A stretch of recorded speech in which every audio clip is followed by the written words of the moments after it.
All right. Hello, welcome everybody to this webinar on the National Academy of Education Spencer Dissertation Fellowship. My name is Jack Busby. I am the Senior Director at the National Academy of Education. I oversee the professional development side and also the membership side of the Academy. With me today is my colleague Taylor Johnson, Program Officer at the Academy, and Dr. Robert Bob Floden, who is Chair of the Dissertation Selection Committee. All right. For our agenda today, we're going to be overviewing some technical remarks regarding the use of Zoom in the webinar. We'll review the fellowship information. We'll review the online application portal. We'll review writing for your audiences. And then really the bulk of the time that we have left will be for your questions. Please use the Q&A feature in Zoom for us to be able to not only see your questions, but then address them as well.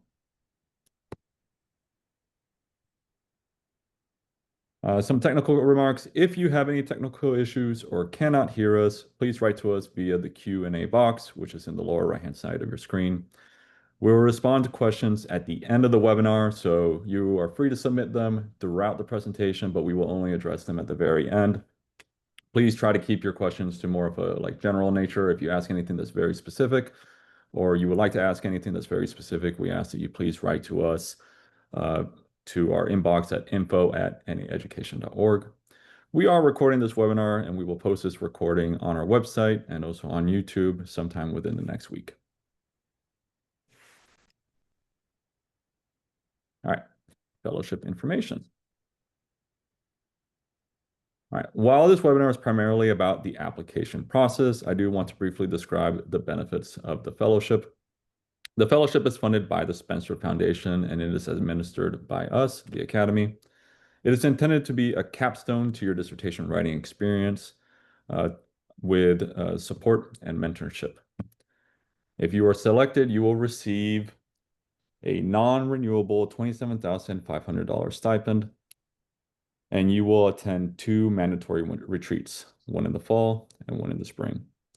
The fall retreat is held simultaneously with the National Academy of Education annual meeting. This is done in order for you to be able to meet Academy members and receive additional mentorship from them. These retreats are a keystone of your fellowship experience. And in addition to receiving mentorship from our members, you also have the opportunity to meet former fellows and current fellows to have intergenerational mentorship and networking. During the spring retreat, you will present the results of your research as part of a fellows forum panel. This is an item of the fellowship that we all really look forward to because in addition to be able to review your applications and then fund them, we get to hear how things have progressed. You also have the option to participate if you want in a poster presentation at ARA at it would be the 2027 ARA that takes place. Regarding administration of the fellowship, you may directly administer the funds or you may request that the funds go to your institution. We do support both options. And we do recommend that you make the decision in partnership with your department on how you would like to administer your funds.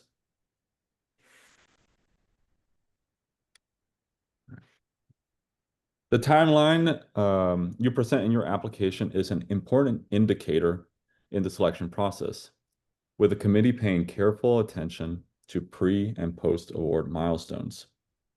In your timeline, we ask that you present a reasonable plan for how you will complete coursework, data collection, the initial analysis, comprehensive exams, and the defense of your proposal. Your post-award tasks should include, but are not limited to, writing milestones and your final dissertation defense. While the end of the fellowship does not necessarily need to align with your dissertation defense, they should not be outrageously different. You must hold the fellowship for a minimum of 9 months, so you should have sufficient work left to fill this timeline. If your defense will be a year or more away from the proposed end of fellowship, you should ensure you have a reasonable timeline for finishing pre-award tasks. If you have sufficient time left before graduation, you can submit next year. In short, one of the most important dates that we have for the application process is June 1st of 2026, where you need to be all but dissertation. So we're requesting that the majority of your components when it comes to your doctoral degree are complete by June 1st of 2026. A little bit more on the timeline. Yep.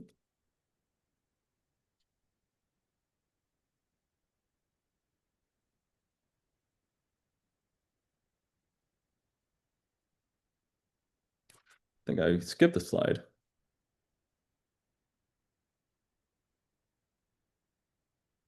Sorry, let me just check again.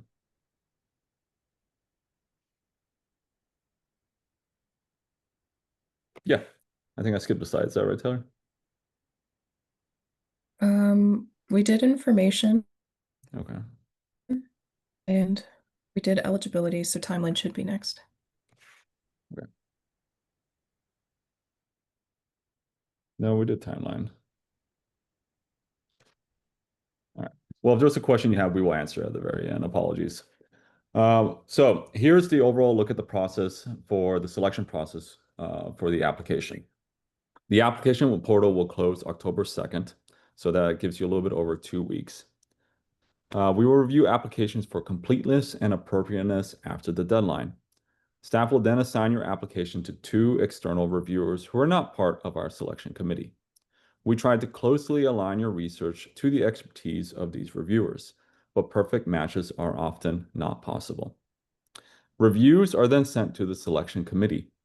Several members of this committee will read your application and present an overview of their review and of the external reviewers during a meeting held in February of 2026.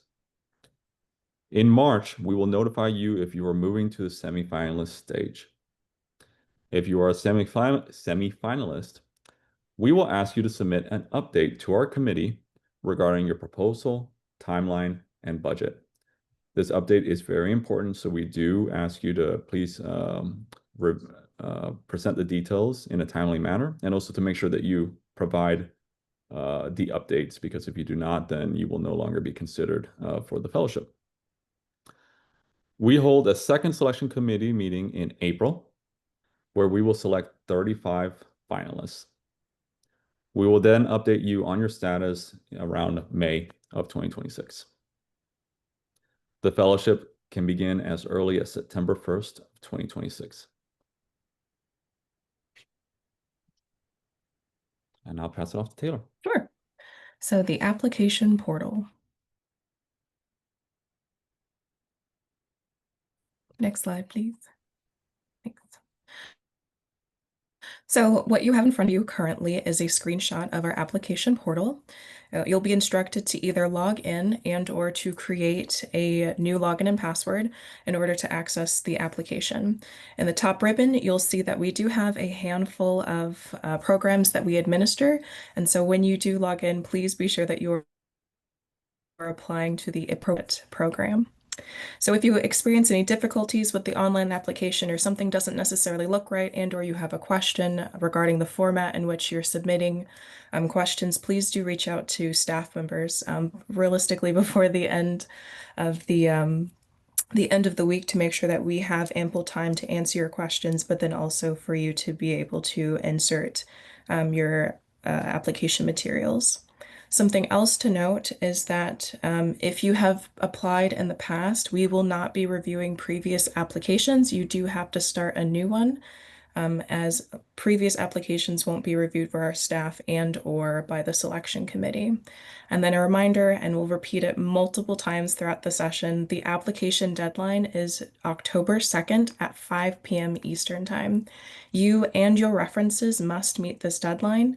It's a hard date and a hard time, and we will not be accepting late submissions, additions, and or editing your application on your behalf after this time frame.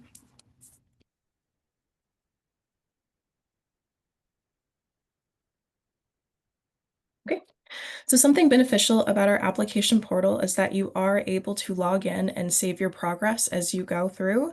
And so if you need to pause and resume, our application portal does allow you to do that.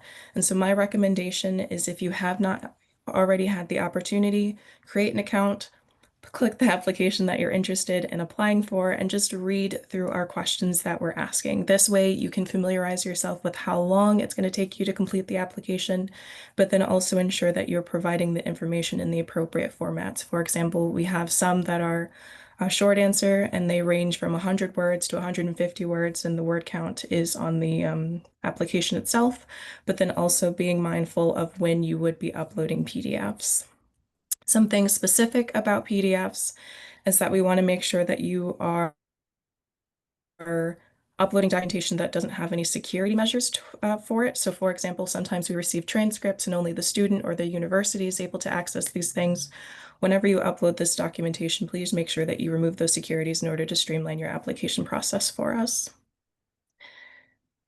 It's also very important to talk to your reference writers well in advance of preparing for your application. We want to make sure that you give them plenty of time to write strong letters, reference letters, as the selection committee reviews these submissions quite critically. And remember that your references also have the same deadline as you do, which is October 2nd. The application portal will send an automated email to input the names that you input.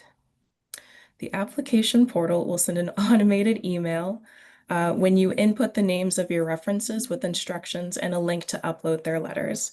The applicants will receive a confirmation when a confirmation email when the reference letter is submitted. And so as a reminder, whenever you open the application, you can pause and resume as need be before you finalize the application. And when you insert the names of your reference letters, you can send them an immediate notification asking them to be a letter of recommendation, asking them to write you a letter of recommendation. And then we'll send out an automated link, which will allow them to upload their documents, but then also ask a few questions specifically about your dissertation project and how the project adheres to education on I guess, a broad scope. And then once again, throughout the selection process, we will be providing written email updates. So it's really, really important that when you're importing these emails for yourself and the letters of recommendation, your references, that you are importing those correctly. And then to conclude the overview of the application, I do have two pieces of advice. All applicant components, including the letters of recommendation, are again due October 2nd at 5 p.m. Eastern Time. Again, a very hard date, a very hard time. However, we recommend submitting your application ahead of time. Something to note is that as we get closer to the deadline of our application, our online system and our info box can be bogged down, and so it's important to be mindful that you submit things ahead of time to make sure that it is officially submitted into our system. And then if you're asking my team questions, that you allow us time to give you that response and then edit your application before you officially submit. And then my second point of advice is, additionally, since we are a relatively small staff, again, we do have difficulties keeping up. And so if you have questions about the formatting of our application and or a technical thing that you want to correct, please do contact us before the due date of the application. And then again, please plan accordingly and have your questions answered before October 2nd. And so with the overview complete, I will turn over the presentation to Dr. Wood. Okay, thanks very much, Taylor. Thanks, Jack. So I'm Bob Floden. I'm the chair of the selection committee this year. I was the incoming chair of the selection committee last year and was on the committee the year before. So my part of the presentation today is to give you some advice about writing for your audience. And the audience here that you should have in mind is the reviewers, both the reviewers at the early stages and the selection committee. Slide, please. So the selection committee is made up of a couple, 20 or so people who are academics doing education and education-related research across a variety of fields. And all of these people will be looking at your application. So you need to be thinking about how to write your application in a way that it would be understood by such a broad group and be seen as persuasive for a broad group like this.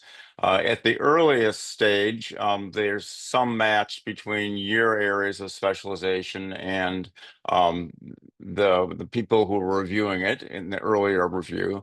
But once it gets to the selection committee, all of the applications which come from a wide variety of fields are considered by the full selection committee.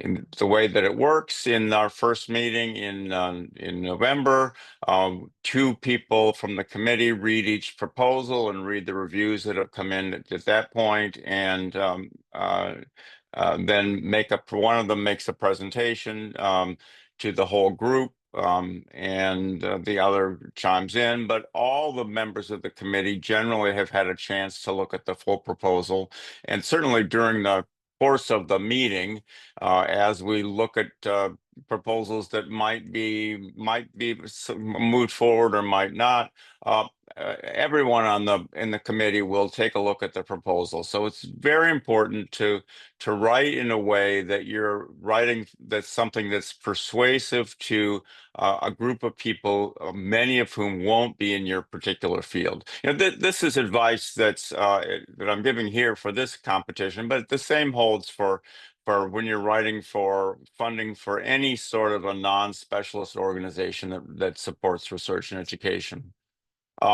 We have in the selection committee methodological and expertise in a variety of educational research methods and analytic approaches, and not every member of the committee has that expertise, but in the course of discussion, the people with appropriate expertise will chime in and comment on whether the methods used are appropriate and appropriately described. Avoid jargon. This goes with thinking about writing for a broad audience. If you're using words that have a great deal of significance for the people that you interact with the most, but don't speak to a broader audience, those reading it will to some extent just not understand what you're saying, and to another extent think, well, I wish they could have said this in a way that I could understand what they have in mind. Next slide, please. So what does your audience need to know? So just thinking about this competition in general, the Spencer Foundation's goal in running these competitions for the dissertation proposal, for the dissertations, and then for the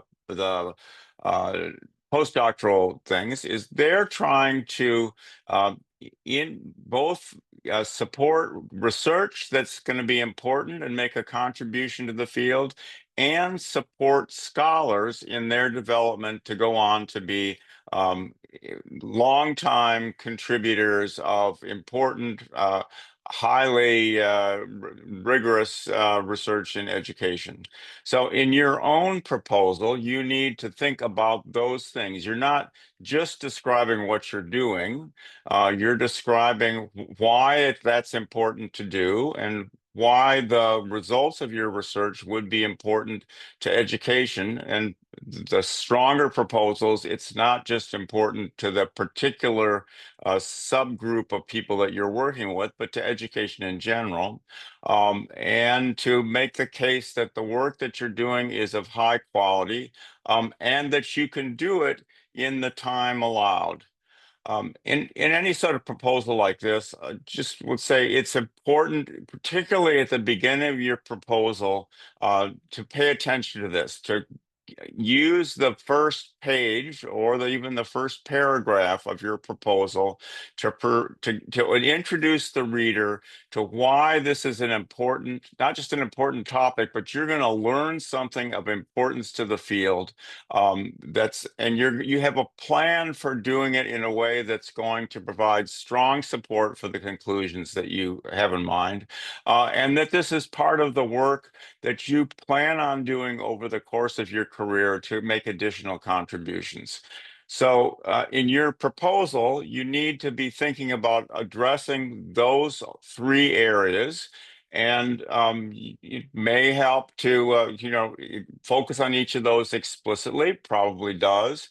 But these also need to be tied together. You're making a case for why you're going to learn something of importance to research and to education more generally.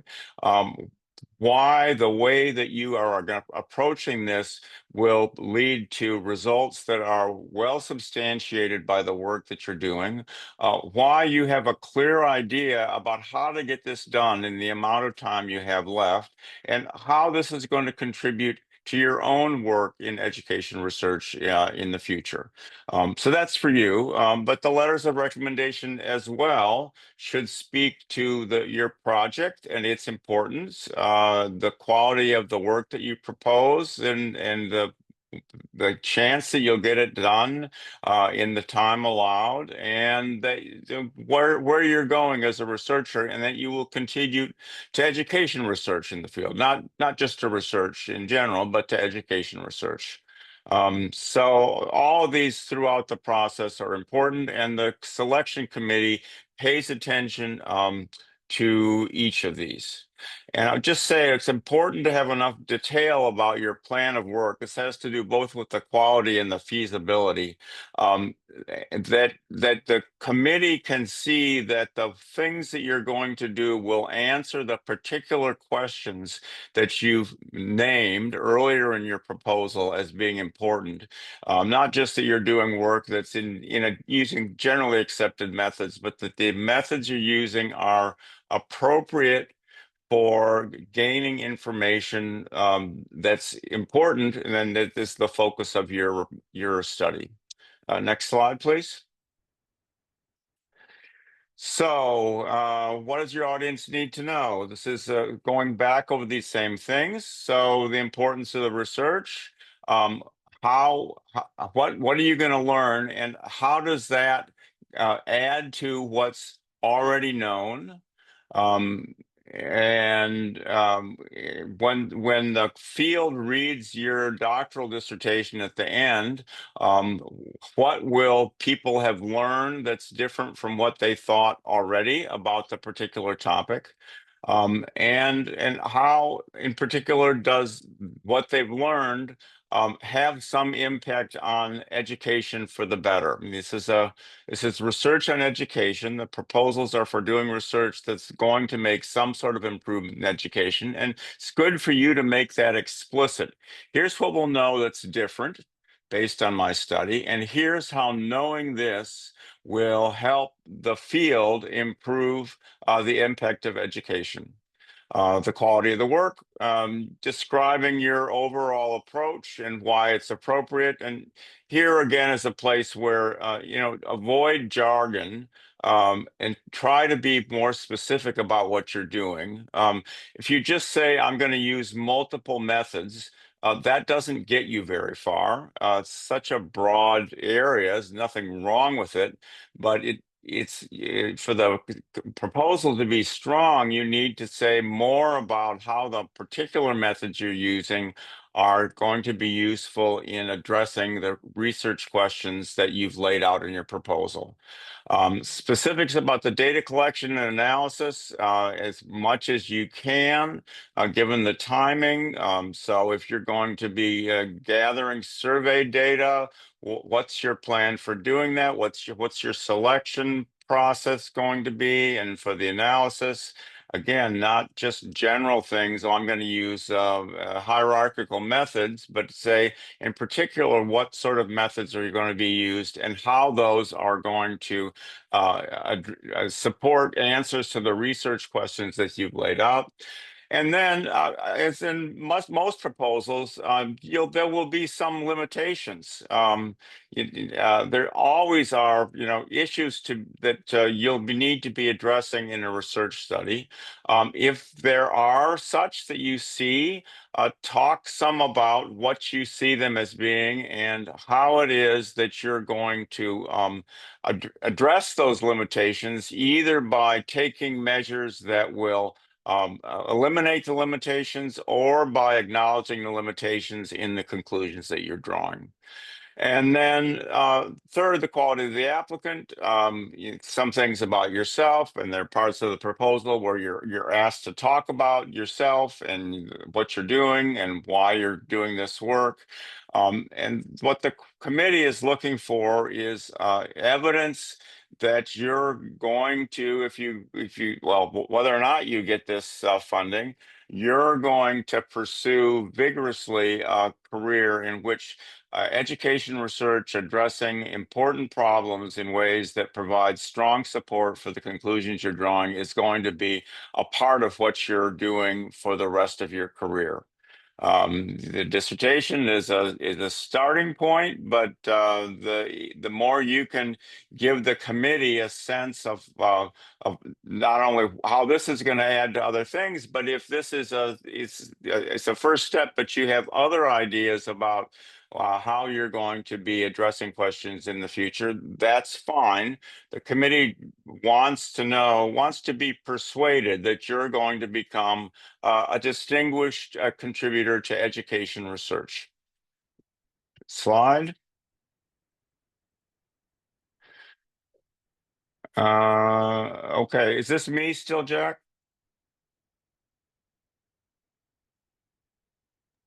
It is. Okay, so just some more recommendations. Taylor and Jackie gave you some recommendations. So, but some of these are repetition, but others aren't. So one is the timeline. I talked about feasibility. This is something that comes up in reviewing many proposals.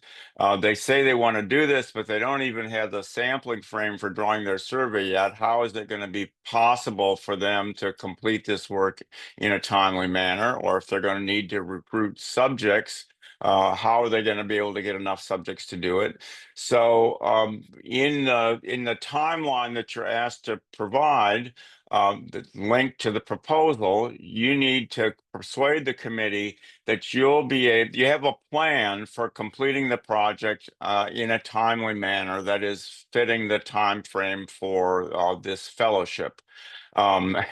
And the comment here, a little humorous, is make sure it doesn't look like you're already done.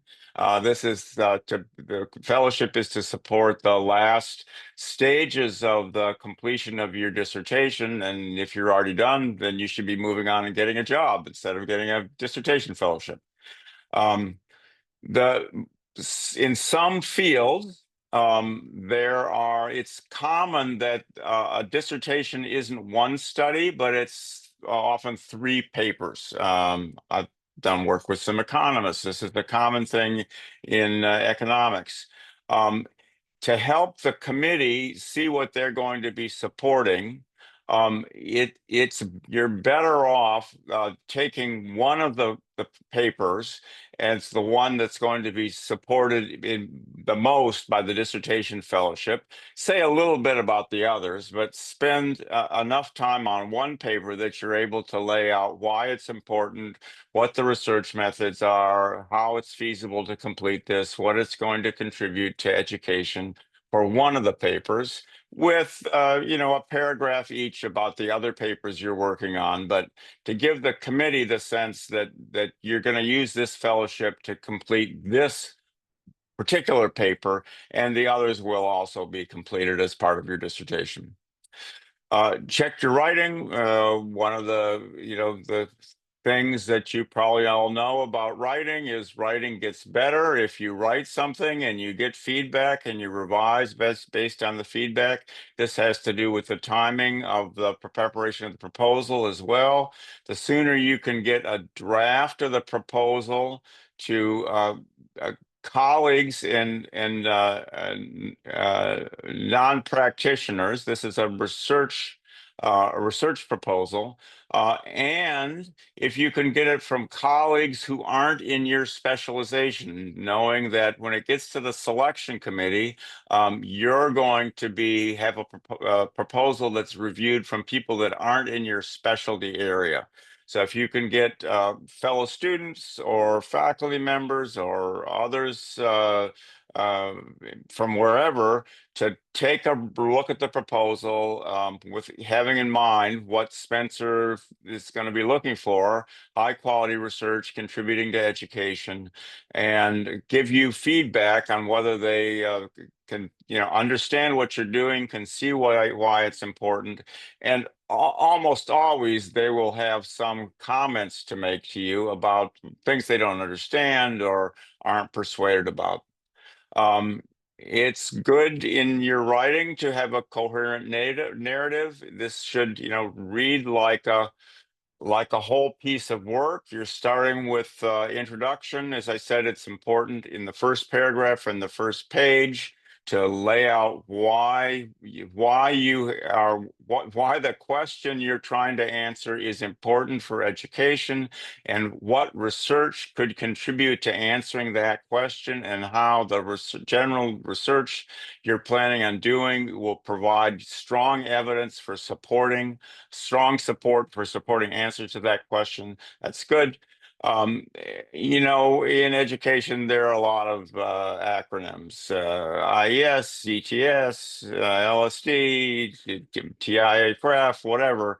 Don't assume that everybody understands all the acronyms. If you think that acronyms are important, spell them out the first time. Then you can shorten your text by using them thereafter. Then for your reference writers,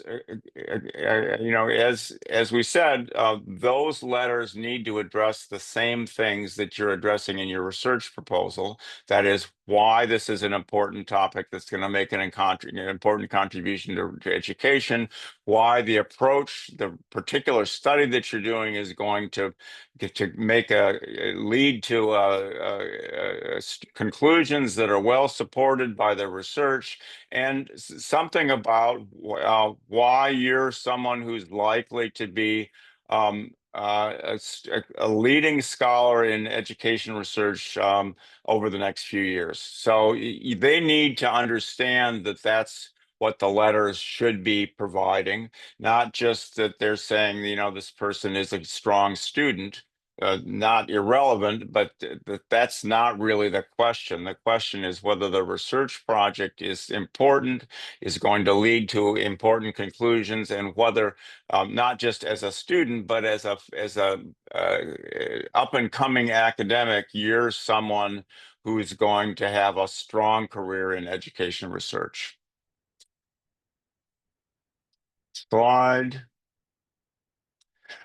Okay, so there are page limits. You'll see them when you go to fill out your form.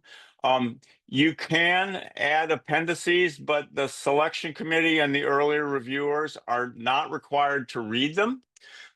So don't refer in the text to see Appendix A to carry the weight for something. The text itself has got to carry it.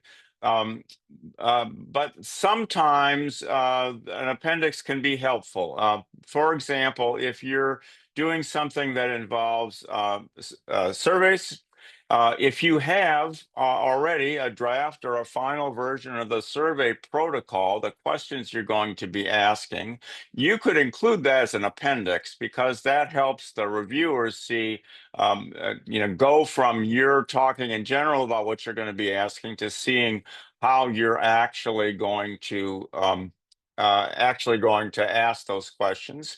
Or if you're doing an advanced statistical analysis, and you're going to use some models that are important, you could put in the models in the appendices, as long as in the text you have enough detail about what you're going to be doing, that the reviewers can see the value of what you're doing without referring to the appendices. Yeah. Questions? All right. Thank you so much, Dr. Floden. All right, we're going to move on to the questions, which gives us about 25 minutes to answer your Q&A. If you have any questions, please put them into the Q&A box. We're not going to mute folks, and if you use the raise hand picture, we're not going to call on you. So please do write in the Q&A box, and then we will try to go through and answer them. If we are unable to answer your question, please do write to us at info@naeducation.org, and we will respond in a timely manner. Otherwise, some resources that would be very beneficial that will answer some of the questions that I've seen already come into the Q&A is that if you go to our main page, naeducation.org, and then go to the dissertation fellowship page, we have a lot of different pieces of information in there, including an FAQ section that will answer several questions as well. In addition, we do have an awardees page where you can look at the last 10 for dissertation. It goes back to like 2012 when we started administering the fellowship.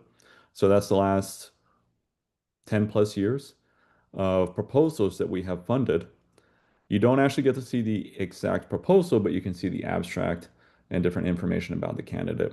And that can give you an idea of the breadth of research that we have funded in the past, and also the breadth of institutions that we have funded in the past. And with that, we'll go ahead and start fielding your questions. Several more are coming in. So I have yet to look at it. So Taylor, if you have one ready to go, please fire off. Sure. So I've actually seen a handful of questions about some of the prompted questions within the application itself. And those are the questions that typically have a word limit of 100 to 500 words.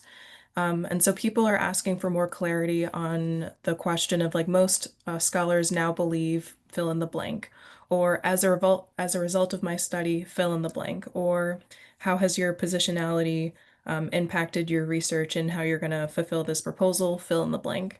And so and also please team chime in if you wish to add additional context. But what these questions are realistically trying to gauge is, do you understand the work that has already been completed regarding your research project? And then what do those scholars currently believe? And then how will you either pivot and or contribute to that line of thinking? Or if you're trying to address a gap in the research, how will you address that gap? And so those fill in the blank questions are realistically trying to get a deeper understanding of why your specific project is so important and how it's going to benefit education as on a broader sense. And the positionality question is used to get it, some sense of how it's in a way, an elaboration of your research methods and how it's connected to what you're doing.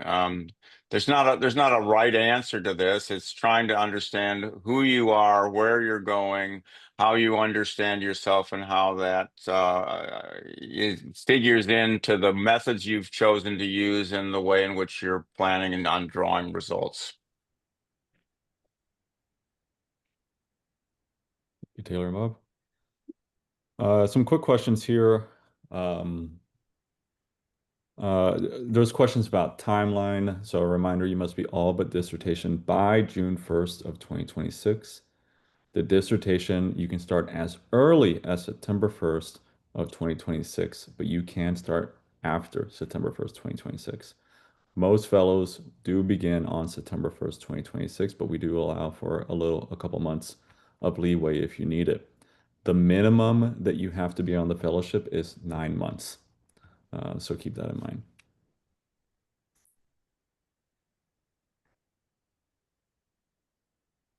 A question here about how many candidates we receive. I think last year, what was it? Over 300 candidates applied.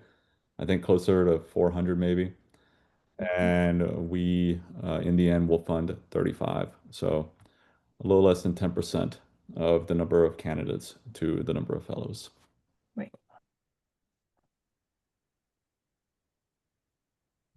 Questions here about the type of proposals that we have funded. So I do recommend checking out the awardees page that we have. We have funded fellows who conduct qualitative research, quantitative research, arts-based, economics, political, anthropology, science. It really runs the breadth of the different fields.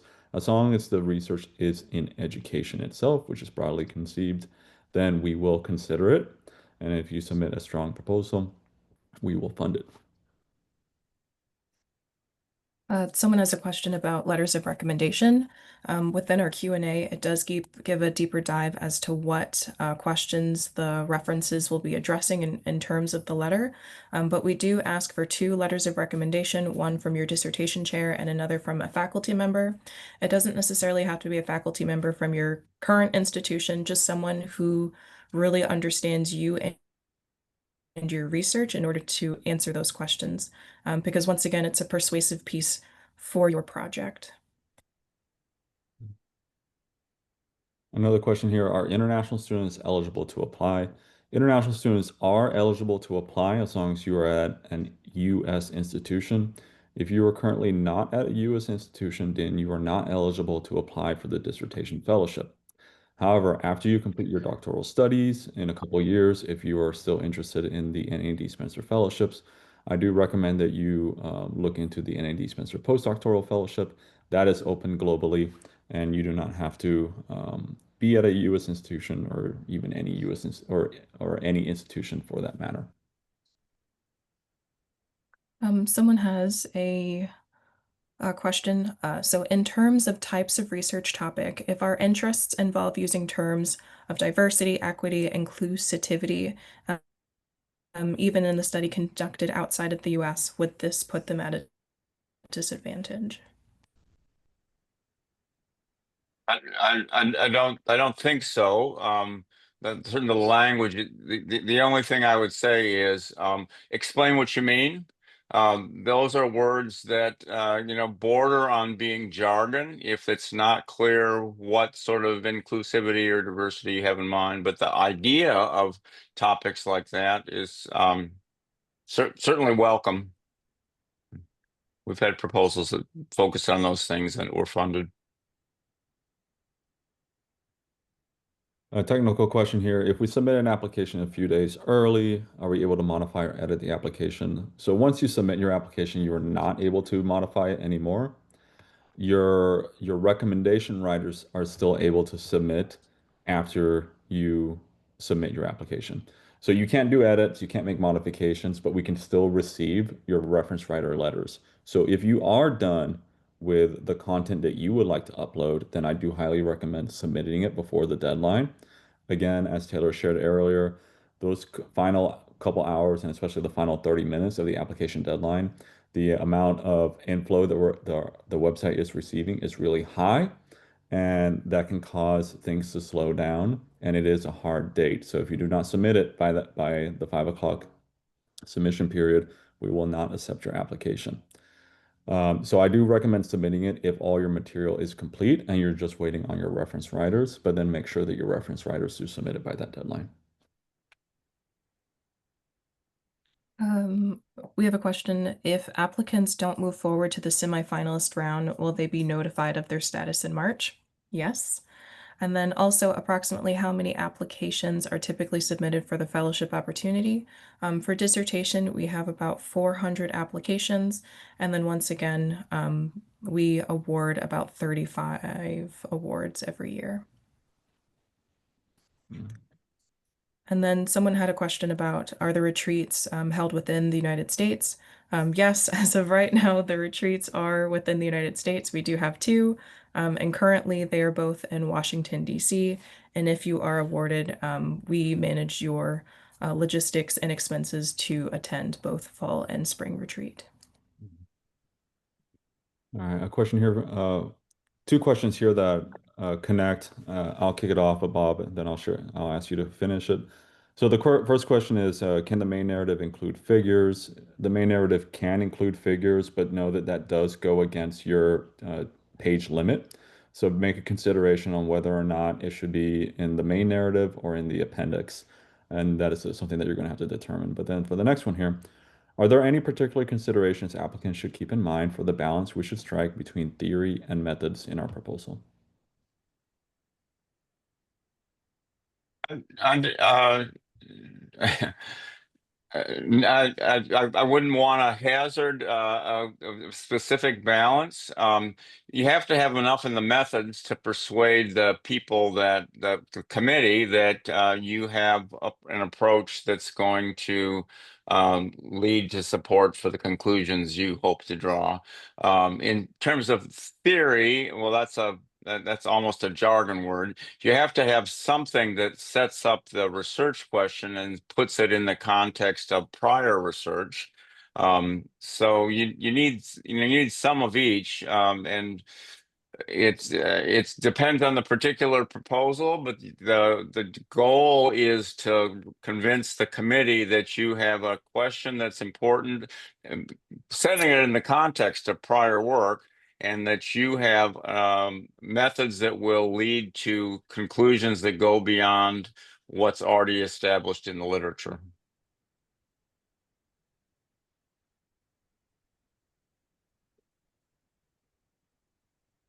Thank you.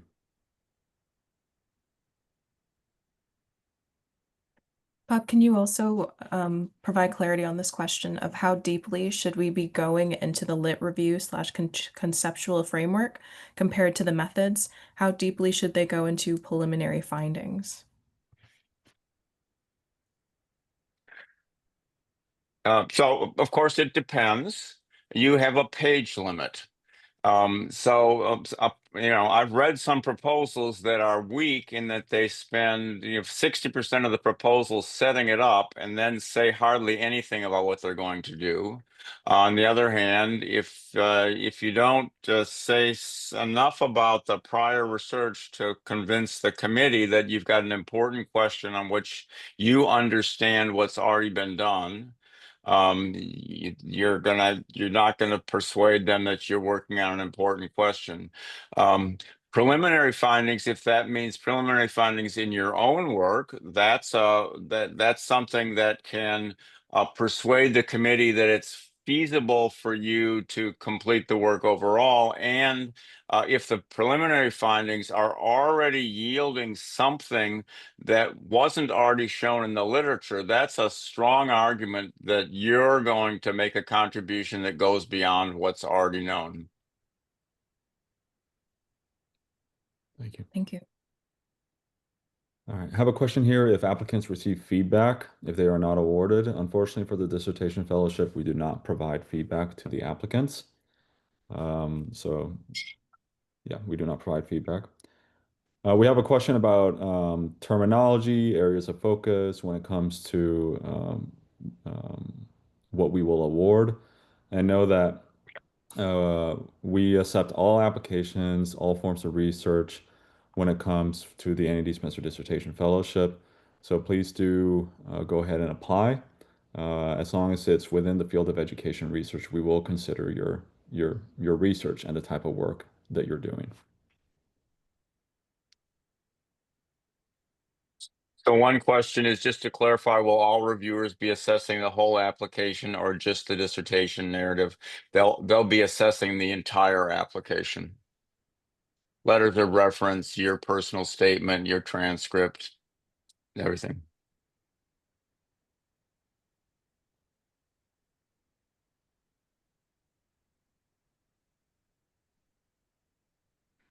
Another question, how many semifinalists are generally selected? Roughly, it's not a hard and fast rule, but roughly double the number of people ultimately funded. So if we're going to fund 35, around 70 would be semifinalists that are then, and the way that this works, the semifinalists are then all read in depth by 5 members of the selection committee, and who present their ideas about likelihood of or eligibility, quality for funding to the whole committee. But as I said earlier, once it gets to the proposals that where there's that this maybe is going to get funded or not, it's pretty common for everybody in the committee to read through at least the full narrative of the proposal.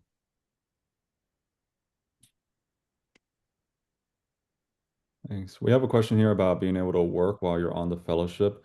You can work while you're on the fellowship. We don't recommend, and we try to limit it to no more than 10 hours of work if you're going to be on the NAEd Spencer Dissertation Fellowship. But if you are an awardee and you do need to work more, please do reach out to staff, and then we will work with you on how to best move forward. Since the whole goal here of the fellowship is to essentially allow you to focus on the writing of your dissertation and not have to take on additional responsibilities. And then someone asked a question about stretching their timeline over multiple years, and then what would be the best way to represent that in the proposal. As Jack had mentioned earlier, the minimum length of the fellowship is 9 months, but it can go up to 24. Our anticipation is that after you complete the fellowship that you are, if not already graduating, but soon after that. But then, Jack, could you provide clarity on how they would import that into their timeline whenever they submit an update for semifinalist and or the original application when they're inserting those dates?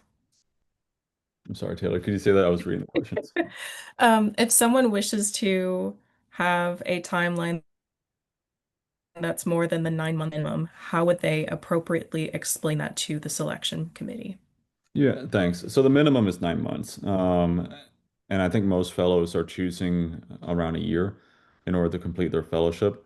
So if you need more time than 9 months to be able to complete the fellowship and your writing, and just put that in the timeline, and that's okay. And if you need, if you need 13 months, that's okay too. So put in the timeline. It will allow us an opportunity to be able to consider your application, and also for the members of the committee to be able to review your research. It really is just a feasibility. It's trying to figure out if you're able to complete the research that you want to complete, or I should say, complete the writing of your dissertation that you want to complete within the time frame and for that you're providing with us.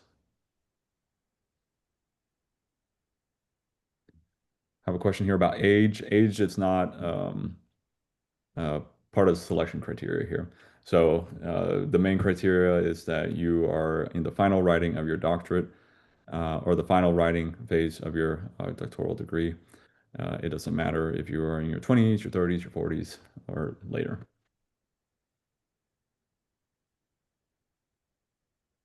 Someone's asking if we allow hyperlinks to the proposal's main content, such as links to the specific software. The proposal is within a specific parameter of X amount of pages with a time with a specific font. If you put in the appendix certain screenshots of the software, but our team won't necessarily click on links to get further information. Everything realistically needs to be embedded in the proposal.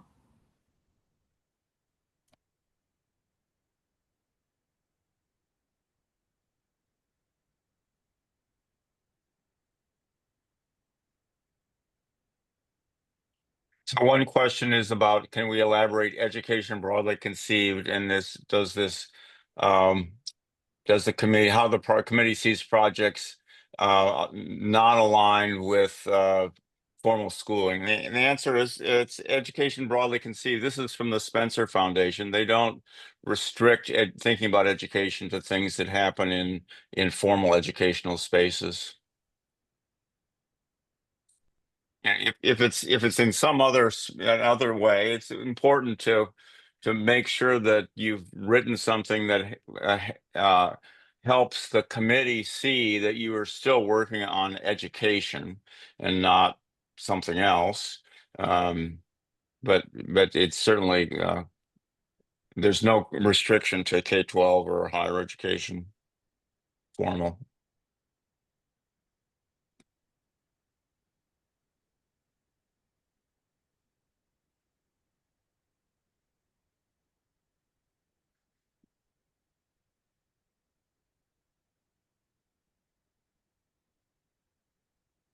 Someone's asking about the formatting of the proposal.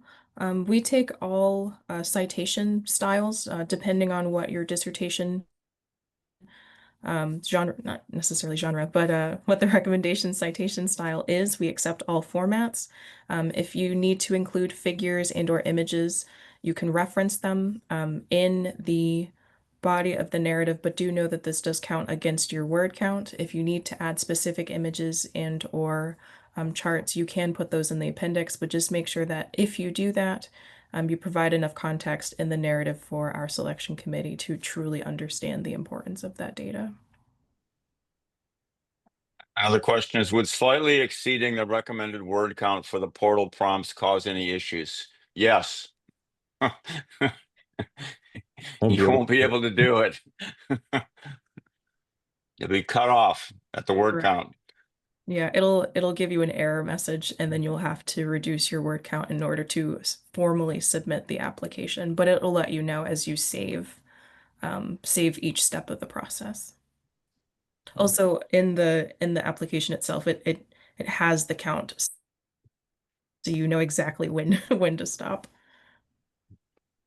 We have a question here. If we're expecting applicants and fellows, or I'll just phrase it how it's written. Is the committee looking for people who are planning on becoming education researchers in the U.S., one in the U.S. or two who study education issues in the U.S. context? One, you are not required to become a researcher in the U.S. And two, who study education, you are not required to study education issues in the US. So once again, for the second one, look at our awardee list. You'll see that we are funding research where people are conducting research in India, Brazil, England. I think we have El Salvador, and I think those are like dissertation awardees we have this year. So it is very broad.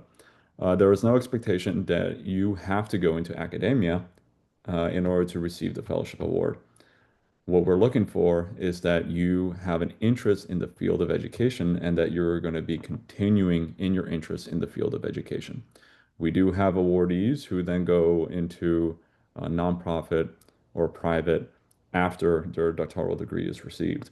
So once more, there's no requirement that you have to continue into academia after you complete your doctorate. But I would say the expectation is you're going to continue to do research. You could go into academia and you're just going to run programs. That's not what the Spencer Foundation wants to fund. They want people who are going to continue to do education research as part of their work. Just like in academia, professors don't only do research; they teach and they do outreach and so on. But continuing to do research is an important criterion.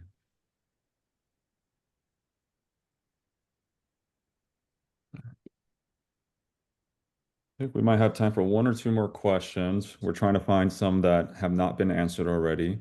Again, we are recording, so we will post this online. If we do not answer your question, then please do email us. Can you say something about the budget, Jack? So we do require you will be submitting a budget, most definitely in once you meet the once you're at the semifinalist stage, you will be asked to submit a budget there, if not sooner. So the budget is a good opportunity for us to just be able to see how you intend to use the fellowship funds. Again, the purpose is for you to be able to focus on the writing of your dissertation. We do not have any stipulations on how the funds must be used, but we do have stipulations on how the funds cannot be used, for example, on indirect costs. Someone wanted to know more about the mentoring opportunities. So if you are awarded the fellowship, our team pairs you with a member of the National Academy or a previous alum based off of a list of recommendations and their expertise. And as of right now, we have 3 formal touch points with your mentor, but of course, we encourage you to continue to speak with them and provide recommendations and proofread and edit as you continue with your dissertation research. But we do provide mentorship if you are awarded the fellowship. Quick question here about the budget. If it should include ARA, it should not include ARA. So if you are an awardee and you meet a couple other requirements, then we will fund you to be able to travel to the ARA conference, which is usually uh, it's in April, usually.